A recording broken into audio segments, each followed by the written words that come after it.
Hello friend, स्वागत है आपका अपने YouTube channel GS study with Sahni में। तो एक दो दिन से आजकल वीडियो का ऐसे ही हो रहा है कि कभी आ रही कभी नहीं आ रही। आप लोग ऐसा ही कह रहे होंगे कि कभी बना रहे हो कभी नहीं बना रहे हो। तो स्वास्थ्य थोड़ा मेरा ख़राब चल रहा है इस बीच में, तो जिस कारण से मैं प्रॉपर वीडियो नहीं बना पा रहा हूँ। फिर भी मैं कोशिश कर रहा हूँ कि आप लोगों के लिए जो 15 तारीख को एग्ज़ाम होना है, खास करके जेलबंदी रक्षक का, उसके लिए मैं ज़्यादा से ज़्यादा कंटेंट लेके आऊँ जो आपके लिए एग्ज़ाम में काफ़ी हेल्पफुल रहेंगे। तो आज हम देखेंगे प्रीवियस ईयर क्वेश्चन पेपर जो आगामी एग्ज़ाम के लिए आपके लिए काफ़ी महत्वपूर्ण रहेंगे। इसमें हमने बहुत से इम्पोर्टेंट क्वेश्चन रखे हुए हैं जो जिनके रिपीट होने के चांसेस बढ़ जाते हैं। और ये जो क्वेश्चन हैं ये आगामी जो एग्ज़ाम है उनमें महत्वपूर्ण महत्वपूर्ण एग्ज़ामों में आए हुए क्वेश्चन हैं। तो ये जो प्रैक्टिस सेट रहेंगे वो आपके लिए काफ़ी महत्वपूर्ण रहेंगे। इससे पहले कि अगर आप लोगों ने प्रैक्टिस सेट नहीं देखी है तो प्ले लिस्ट में जा करके उन सभी को देख सकते हैं। और आगे क्या होगा कि इनको देखने के बाद आगे जो पेपर होना है आपका, उसमें आपके लिए काफ़ी हेल्पफुल रहेंगे। तो अगर आप लोग हमारे चैनल पर नए हैं या अभी तक आप लोगों ने हमारे चैनल को सब्सक्राइब नहीं कर रखा है तो चैनल को सब्सक्राइब जरूर कीजिएगा, ताकि प्रत्येक वीडियोज़ की नोटिफिकेशन आप लोगों तक आसानी से पहुंच सके। और साथ में इस वीडियो को ज़्यादा से ज़्यादा लोगों तक शेयर भी ज़रूर कीजिएगा, जिससे क्या होता है कि हमें भी अच्छा लगता है अगर आप लोग हमारे चैनल को ज़्यादा से ज़्यादा लोगों तक शेयर करते हैं। तो शुरू करते हैं। आज का जो पहला प्रश्न रहेगा इसमें हम देखेंगे कि सभी के प्रत्येक प्रश्न के चारों ऑप्शन हम नहीं पढ़ेंगे। इससे क्या होगा कि वीडियो लंबी हो जाएगी। हम उसी को देखेंगे जो इसमें इंपॉर्टेंट्स रहेंगे, उन्हीं के जो ऑप्शन रहेंगे उनको डिस्कस करेंगे, अन्यथा हम अगले प्रश्न की ओर बढ़ते चले जाएंगे। ठीक हो गया। तो आज का पहला प्रश्न है, बासुकी ताल किसके निकट स्थित है? तो इसका सही उत्तर हो जाएगा जो बासुकी ताल है यह स्थित है किसके निकट? यह स्थित है केदारनाथ के। ठीक हो गया। तो ऑप्शन हो जाएगा क इसका सही उत्तर। और अगर बात करें तो केदारनाथ के पश्चिम में क्या है स्थित है। ठीक हो गया। और ये वासुकी जो ताल है यह ताल लाल पानी हेतु क्या है प्रसिद्ध है, यानी कि इसका जो पानी है वह कैसा दिखाई देता है? लाल दिखाई देता है। और दूसरी चीज क्या है कि यह जो वासुकी ताल है इस ताल में नीले कमल खिलते हैं। ठीक हो गया। तो यह नीले कमलों हेतु भी क्या है? प्रसिद्ध है। ठीक हो गया। यहाँ पर क्या क्या मिलते हैं? नीले कमल आपको देखने को मिलेंगे और इसका जो पानी है उसका जो कलर है वह लाल दिखाई देता है। ठीक हो गया। तो ये जो स्थित है यह केदारनाथ के क्या है स्थित? केदारनाथ के निकट स्थित है। उसके बाद अगला प्रश्न है, स्वामी विवेकानंद आश्रम किसके किनारे स्थित है? तो जो स्वामी विवेकानंद जो आश्रम है वह स्थित है कहाँ पर? जो श्यामला ताल है। अब ये बात आती है कि श्यामला ताल कहाँ है। तो श्यामला ताल है चंपावत डिस्ट्रिक्ट में। ठीक हो गया। चंपावत डिस्ट्रिक्ट में है श्यामला ताल। और जो श्यामला ताल है इसका जो कलर है, इसका जो पानी का रंग है वह किस प्रकार का है? वह है श्याम कलर का, यानी कि ये मतलब श्याम बोले तो थोड़ा हल्का काला कलर का दिखाई देता है, जिस कारण से इसका नाम क्या पड़ गया है? श्यामला ताल। और ये कहाँ स्थित है? यह स्थित है आपका कहाँ? यह स्थित है चंपावत डिस्ट्रिक्ट। उसके बाद अगर अन्य को देखें जैसे तड़ाक ताल, तो ये जो तड़ाक ताल है कहाँ पर है? यह अल्मोड़ा डिस्ट्रिक्ट में स्थित है। ठीक हो गया। और अगर बात करें झिलमिल ताल तो ये भी कहाँ पर है? ये भी चंपावत डिस्ट्रिक्ट में है। और अगर बात करें सिद्ध ताल की तो ये चमोली डिस्ट्रिक्ट में है। ठीक हो गया। क्या सिद्ध ताल कहाँ है? चमोली में। तड़ाक ताल है अल्मोड़ा में और झिलमिल और श्यामला ताल ये दोनों कहाँ है? चंपावत में स्थित। उसके बाद अगला प्रश्न है, धनुष तीर्थ कहाँ कहलाता है? तो जो धनुष तीर्थ है यह कहलाता है, यह कहाँ पर स्थित है? धनुष तीर्थ यह है श्रीनगर गढ़वाल में। ठीक हो गया। अभी इसमें कहलाता है लिखा है, जो धनुष तीर्थ है वह कहाँ पर है? श्रीनगर गढ़वाल में है। तो ऑप्शन हो जाएगा ख इसका सही उत्तर। अगर बात करें तो ये किस नदी के किनारे है? तो अलकनंदा नदी के बाएं किनारे पर स्थित है क्या? धनुष तीर्थ। उसके बाद अगला प्रश्न है, गढ़वाल राइफल का युद्ध से संबंधित जय घोष है। तो जो गढ़वाल राइफल है उसका जो युद्ध से संबंधित जो जय घोष है वह क्या है? जय बद्री विशाल है। ठीक हो गया। इसका सही उत्तर हो जाएगा ऑप्शन गो। अगर बात करें कि अगर इसमें आ जाता है कि कुमाऊं रेजिमेंट जो है उसका जो सिद्ध घोष है वह क्या है? जय घोष। तो उसका है काली माता की जय और इसका है जय बद्री विशाल। उसके बाद अगला प्रश्न है, भोटिया जनजाति का ग्रीष्मकालीन आवास कहलाता है। तो जो भोटिया जनजाति है उसका जो ग्रीष्मकालीन जो आवास है उसको कहा जाता है मैत। तो इसका सही उत्तर हो जाएगा ऑप्शन ख। उसके बाद अगला प्रश्न है, बद्रीनाथ धाम के मुख्य पुजारी रावल निम्न में से किस क्षेत्र से चुने जाते हैं? तो अब इसमें से क्या है कि मालाबार दिया है। ये मालाबार जो है ये कौन सा है, केरल का जो तट है वो मालाबार तट है, तो इसका सही उत्तर हो जाएगा मालाबार। लेकिन ये कहाँ से आते हैं, ये आते हैं केरल से आते हैं, ठीक हो गया। केरल जो राज्य है साउथ में, वहाँ से जो मलयाली जो लोग हैं केरल के, जो मलयाली यानी कि मालाबार तट के जो लोग हैं, वहाँ से रावल लोग क्या हैं इसके पुजारी के रूप में चुने जाते हैं। उसके बाद अगला प्रश्न है, उत्तराखंड में हस्तशिल्प उद्योग में प्रयुक्त रिंगाल का वास्तविक नाम है। तो रिंगाल का जो वास्तविक नाम है वह है किम्नोम बम्मूसा फलकाटा, ठीक हो गया। किम्नोम बम्मूसा फलकाटा इसका क्या है, वानस्पतिक नाम है किसका, रिंगाल का। ये भी इसका क्या हो जाएगा, सही उत्तर हो जाएगा ऑप्शन। उसके बाद अगला प्रश्न है, वन अनुसंधान संस्थान देहरादून के मुख्य प्रवेश द्वार का क्या नाम है। तो जो वन अनुसंधान संस्थान है देहरादून में, उसका जो प्रवेश द्वार है यानी कि गेट जो उसका है, उसका जो नाम है वह है ब्रांडिस गेट, ठीक हो गया। तो इसका सही उत्तर हो जाएगा ऑप्शन ख, ब्रांडिस गेट क्या है, इसका नाम है किसका, वन अनुसंधान देहरादून में जो स्थित। उसके बाद अगला प्रश्न है, गढ़वाल का हातिम ताई कहा जाता है। तो जो गढ़वाल है का हातिम ताई कहा जाता है वह कहा जाता है कुंवर सिंह नेगी को। तो इसका सही उत्तर हो जाएगा ऑप्शन को, कुंवर सिंह नेगी को गढ़वाल का हातिम ताई कहा जाता है। उसके बाद अगला प्रश्न है, नैनीताल में सबसे बड़ा भूस्खलन हुआ था। तो नैनीताल में जो सबसे बड़ा भूस्खलन हुआ था वह हुआ था 18 सितंबर 1880 में। तो इसका सही उत्तर हो जाएगा ऑप्शन ख, गढ़वाल में नैनीताल में जो सबसे बड़ा भूकंप आया था वह आया था 18 सितंबर 1880। उसके बाद अगला प्रश्न है, रावण की तपस्थली बैराज कुंड स्थित है। तो रावण की जो तप स्थली थी बैराज कुंड, वह वर्तमान में चमोली जनपद में क्या है, स्थित है। तो ऑप्शन हो जाएगा इसका सही उत्तर को। उसके बाद अगला प्रश्न है, और ये प्रश्न इंपॉर्टेंट कर लीजिएगा क्योंकि ये प्रश्न बहुत बार आ चुका है, तो इसके रिपीट होने के भी चांसेस बढ़ जाते हैं। तो मुंड तथा सवर नाम से भी जानी जाने वाली कुमाऊं की प्राचीन जनजाति है। तो जो मुंड और सब्र नाम से जानी जाती है वह किसे जाना जाता है, कोल जनजाति को जाना जाता है। ये प्राचीनतम जनजाति है उत्तराखंड की। तो इसका सही उत्तर हो जाएगा ऑप्शन ख। उसके बाद अगला प्रश्न है, नंदा देवी राष्ट्रीय उद्यान की स्थापना की गई। तो नंदा देवी राष्ट्रीय उद्यान की जो स्थापना की गई वह की गई 1982 में। तो इसका सही उत्तर हो जाएगा ऑप्शन क, 1982 में होती है नंदा देवी राष्ट्रीय उद्यान की स्थापना। अब इससे संबंधित अन्य क्वेश्चन हमें आगे भी देखने को मिलेंगे, इसलिए हम इसमें डिस्कस नहीं करते हैं, तो आगे को दिख जाएंगे।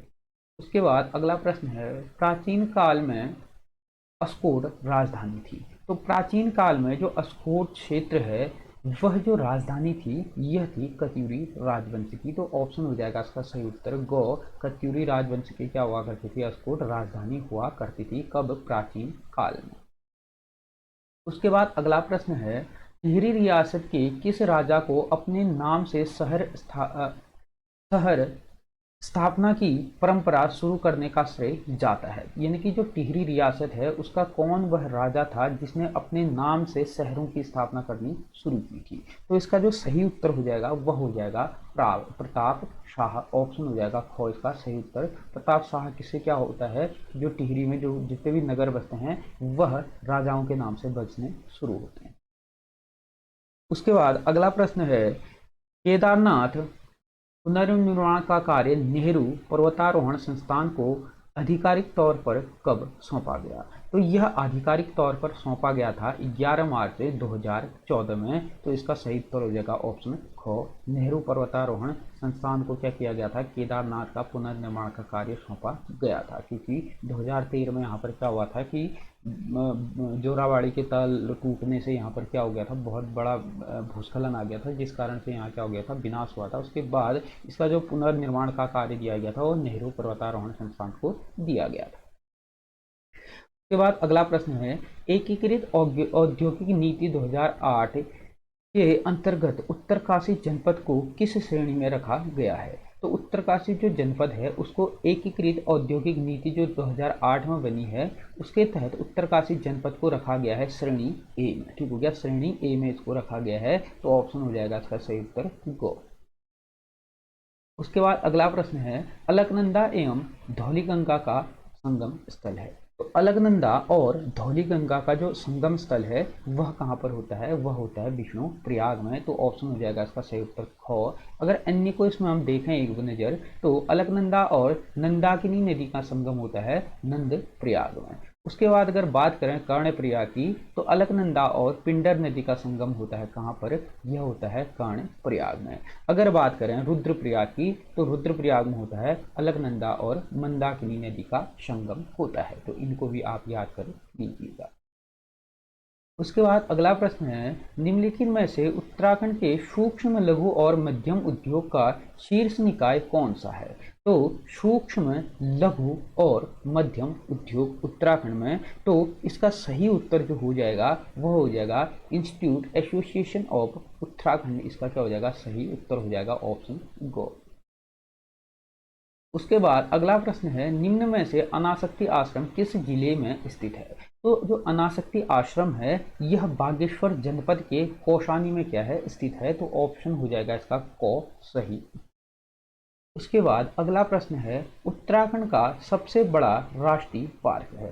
तो उत्तराखंड का अगर सबसे बड़ा राष्ट्रीय पार्क देखें तो गंगोत्री नेशनल पार्क क्या है? उत्तराखंड का सबसे बड़ा नेशनल पार्क है। ऑप्शन हो जाएगा इसका गो सही उत्तर। अगर बात करें इसके क्षेत्रफल की, तो 2390 वर्ग किलोमीटर क्या है इसका क्षेत्रफल है। ठीक हो गया,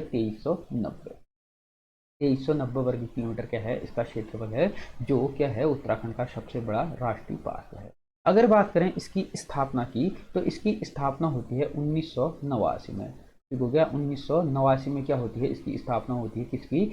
गंगोत्री नेशनल पार्क की। अगर एक बार एक एक नज़र हम इसमें अन्य ऑप्शन को में भी देखें, तो अगर बात करें जिम कॉर्बेट नेशनल पार्क की, तो इसकी स्थापना की अगर बात करें तो इसकी स्थापना होती है 1936 में। ठीक हो गया, 1936 में होती है इसकी जिम कॉर्बेट नेशनल पार्क की स्थापना। अगर इसका जो क्षेत्रफल है, क्षेत्रफल को अगर इसका देखें तो 520.82 वर्ग किलोमीटर क्या है इसका क्षेत्रफल है। 520.82 वर्ग kilometre Jim Corbett national park का क्या है इसका क्षेत्रफल है। अगर उसके बाद दूसरा ऑप्शन देखें राजाजी नेशनल पार्क, तो राजाजी जो नेशनल पार्क है अगर इसकी स्थापना की बात करें तो इसकी स्थापना होती है 1983 में। ठीक हो गया, 1983 में होती है राजाजी नेशनल पार्क की। अगर बात करें इसका क्षेत्रफल, तो इसका क्षेत्रफल है 820.42 वर्ग किलोमीटर क्या है राजाजी नेशनल पार्क की क्या है का क्षेत्रफल। अगर एक नज़र हम नंदा देवी नेशनल पार्क की ओर भी देखें, तो इसकी अगर स्थापना की बात करें नंदा देवी, तो इसकी स्थापना होती है 1982 में। ठीक हो गया, नंदा देवी राष्ट्रीय पार्क की स्थापना जो होती है वह होती है 1982 में। अगर बात करें इसके क्षेत्रफल की, तो इसका क्षेत्रफल है 624 वर्ग किलोमीटर। ठीक हो गया, 624 वर्ग किलोमीटर है नंदा देवी नेशनल पार्क का क्षेत्रफल। तो इनको हमने सभी को देखा एक एक नज़र। अगर बात करें उत्तराखंड का सबसे छोटा राष्ट्रीय पार्क की अगर बात करें, सबसे बड़ा हमने बात करी गंगोत्री नेशनल पार्क है। अगर बात करें सबसे छोटा, तो सबसे छोटा है फूलों की घाटी। ठीक हो गया, फूलों की घाटी राष्ट्रीय उद्यान क्या है सबसे छोटा है। अगर बात करें इसकी स्थापना की, तो इसकी स्थापना भी होती है 1982 में। और अगर बात करें फूलों की घाटी जो राष्ट्रीय पार्क है इसका जो क्षेत्रफल की अगर बात करें, तो 87 वर्ग किलोमीटर क्या है मात्र इसका क्षेत्रफल है। तो सबसे छोटा है फूलों की घाटी। उसके बाद अगला प्रश्न है, 1857 ईस्वी के पश्चात नैनीताल को स्कूली शिक्षा के केंद्र के रूप में विकसित करने का श्रेय किसको जाता है? तो नैनीताल में जो स्कूली शिक्षा के रूप में केंद्र विकसित करने का जो कार्य जाता है वह जाता है हेनरी रैमजे को। तो इसका सही उत्तर हो जाएगा ऑप्शन को। उसके बाद अगला प्रश्न है, उत्तराखंड में वन आंदोलन से संबंधित तिलाड़ी कांड कब हुआ था? तो वन आंदोलन से संबंधित जो तिलाड़ी कांड होता है वह होता है मई 1930 में। ऑप्शन हो जाएगा इसका सही उत्तर ख। ठीक हो गया, ये होता है 30 मई को, 30 मई 1930 को होता है तिलाड़ी कांड। उसके बाद अगला प्रश्न है, गंगा नदी को राष्ट्रीय नदी घोषित किया गया। तो गंगा नदी को है राष्ट्रीय नदी इसको घोषित किया गया था 4 नवंबर 2008 को। इसका सही उत्तर हो जाएगा ऑप्शन ख। और एक प्रश्न हमने देखा भी होगा जो परीक्षा वाणी की सीरीज है उसमें भी ये प्रश्न मैंने डाले हुए थे। उसके बाद अगला प्रश्न है, उत्तराखंड वन विकास निगम का गठन हुआ था। तो उत्तराखंड वन विकास निगम का जो गठन होता है वह होता है, इसका जो सही उत्तर हो जाएगा वह हो जाएगा ऑप्शन क। ठीक हो गया। तो इसका हो जाएगा ऑप्शन क। उत्तराखंड वन विकास निगम का गठन होता है 1 अप्रैल 2001 को। ठीक हो गया, वन विकास निगम किसका। उसके बाद अगला प्रश्न है, उत्तराखंड में एक नाली भूमि में कितनी मुट्ठी होती है। तो उत्तराखंड में जो एक नाली भूमि होती है उसमें होती है 16 मुट्ठी। ऑप्शन हो जाएगा इसका सही उत्तर ख। 16 मुट्ठी बराबर यहाँ माना जाता है एक नाली। उसके बाद अगला प्रश्न है, राष्ट्रीय आपदा प्रबंधन प्राधिकरण का गठन हुआ था। तो राष्ट्रीय आपदा प्रबंधन प्राधिकरण का जो गठन होता है वह होता है 23 दिसंबर। ठीक हो गया, 23 दिसंबर 2005 में। तो ऑप्शन हो जाएगा इसका सही उत्तर क। 23 दिसंबर 2005 में होता है राष्ट्रीय आपदा प्रबंधन प्राधिकरण का गठन। उसके बाद अगला प्रश्न है, तो थोड़ा छोटा कर लेते हैं।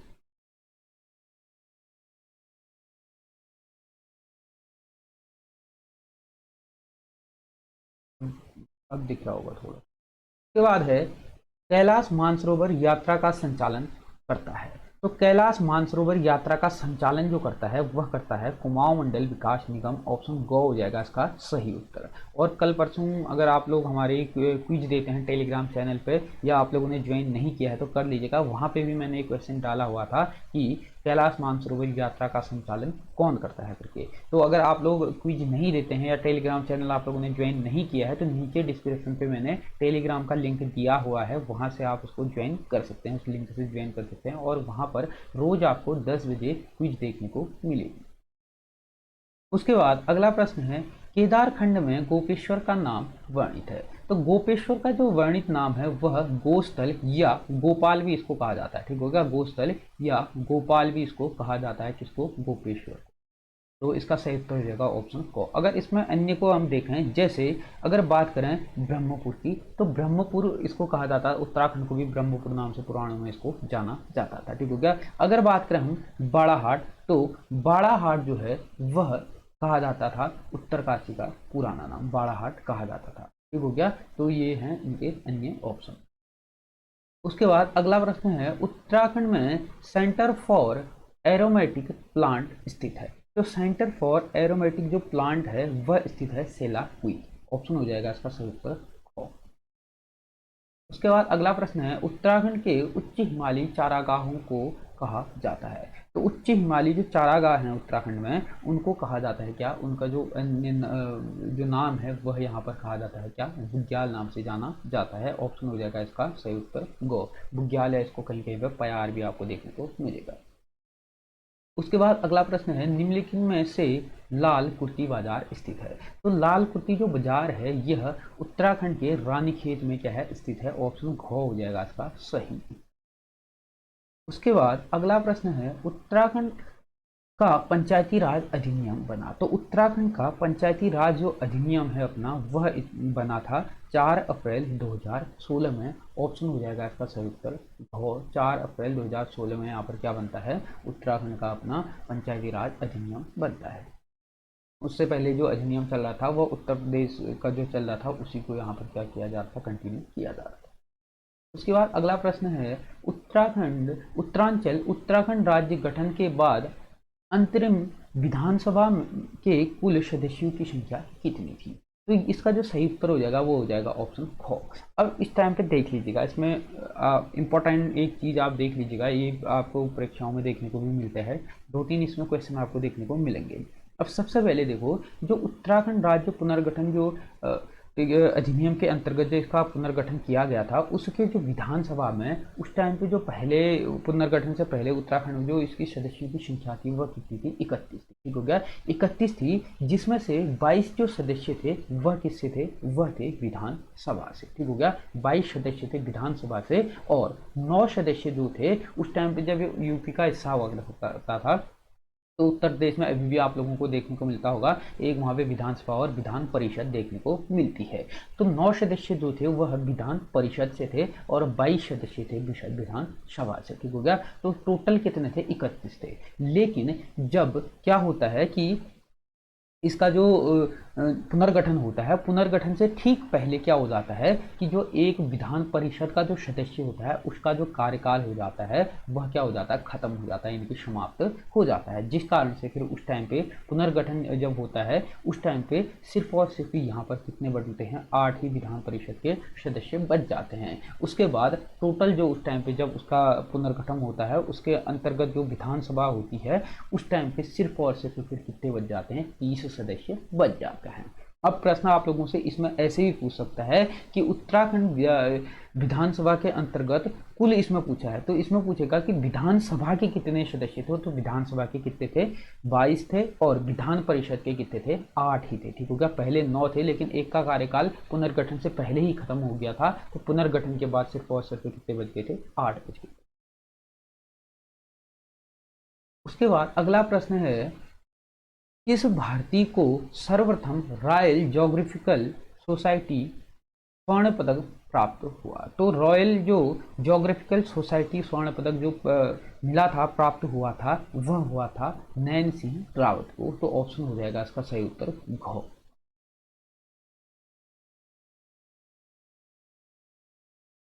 थोड़ा सा बड़ा करते हैं, अब दिख रहा होगा। उसके बाद है, हड़प्पा कालीन स्थल लोथल स्थित है। तो हड़प्पा कालीन जो स्थल लोथल है वह कहाँ पर स्थित है वर्तमान में? वर्तमान में यह कहाँ पर है, गुजरात में स्थित है। ऑप्शन क हो जाएगा इसका सही उत्तर। उसके बाद अगला प्रश्न है, स्वेज नहर के दोनों सिरों पर स्थित पत्तन युग्म है। तो स्वेज जो नहर है उसके जो दोनों सिरे हैं, ठीक हो गया, उत्तर व दक्षिण में, उन दोनों उत्तर व दक्षिण में जो पत्तन है वह क्या क्या है, पोर्ट सईद तथा तौफीक। तो इसका सही उत्तर हो जाएगा ऑप्शन क, पोर्ट सईद तथा तौफीक क्या है, दो पत्तन हैं। अगर हम इसमें बात करें कि जो अगर इसमें बात करें कि जो पोर्ट सईद है, तो ये जो पोर्ट सईद है यह कहाँ पर है, उत्तरी सिरे में है। ठीक हो गया, उत्तरी सिरे में है। अगर बात करें तौफीक या तौफीक कोई तौकीफ भी इसको कहा जाता है, तौफीक या तौकीफ भी इसको कहा जाता है। तो अगर बात करें तौफीक की तो ये कौन से सिरे में है, यह दक्षिणतम सिरे में है। उत्तरी सिरे में कौन सा है, पोर्ट सईद है, और दक्षिणतम सिरे में है तौफीक या तौकीफ। उसके बाद अगला प्रश्न है, सीमांत गांधी के नाम से किसे जाना जाता है? तो सभी को पता है, खान अब्दुल गफ्फार खान को यहाँ पर सीमांत गांधी के नाम से क्या है, जाना जाता है। तो ऑप्शन हो जाएगा को इसका सही।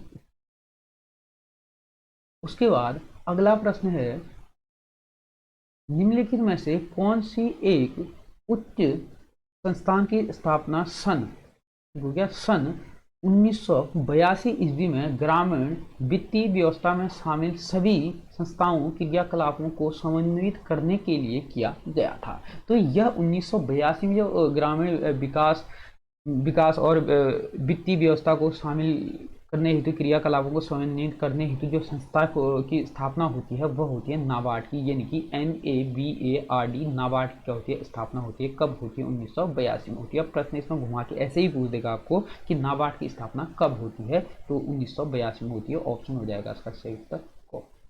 उसके बाद अगला प्रश्न है, भारत पुरुष हॉकी विश्व कप की मेजबानी करेगा? ठीक है, ये उस टाइम का करंट अफेयर रहा होगा, लेकिन वर्तमान में भी एक करंट अफेयर का एक क्वेश्चन है, क्योंकि 2023 में भारत के उड़ीसा राज्य में क्या हुआ है, यह विश्व कप संपादित हुआ है। ठीक हो गया, तो ये भारत में कब हुआ था, 2023 में मेजबानी करेगा इसमें उस टाइम के हिसाब से था, लेकिन वर्तमान में क्या किया है, इसमें मेजबानी की है भारत के द्वारा। और भारत में कहाँ पर हुआ था, उड़ीसा के भुवनेश्वर में यह हुआ था। तो ऑप्शन हो जाएगा इसका ग, 2023। तो ये थे आप लोगों के लिए काफ़ी महत्वपूर्ण वीडियोज, जो आगामी एग्ज़ाम के लिए आपके लिए काफ़ी महत्वपूर्ण रहेंगे। तो इसको आप लोग एक एक नज़र देख लीजिएगा, और वीडियो अगर आप लोगों को अच्छी लगती है तो इसको ज़्यादा से ज़्यादा लोगों तक शेयर कीजिएगा, ताकि हमको भी फिर क्या होता है कि और वीडियोज़ बनाने में जब आप लोग इसको ज़्यादा से ज़्यादा लोगों तक शेयर करते हैं, लाइक करते हैं, सब्सक्राइब करते हैं, तो हमें भी अच्छा लगता है और हमें भी लगता है कि और ज़्यादा इसमें आप लोगों के लिए वीडियो बनानी चाहिए। तो आगे की वीडियो में थोड़ी छोटी होगी, लेकिन आपके लिए एग्ज़ाम की दृष्टि से काफ़ी हेल्पफुल रहेगी। तो आज की वीडियो हम यहीं पे समाप्त करते हैं। धन्यवाद।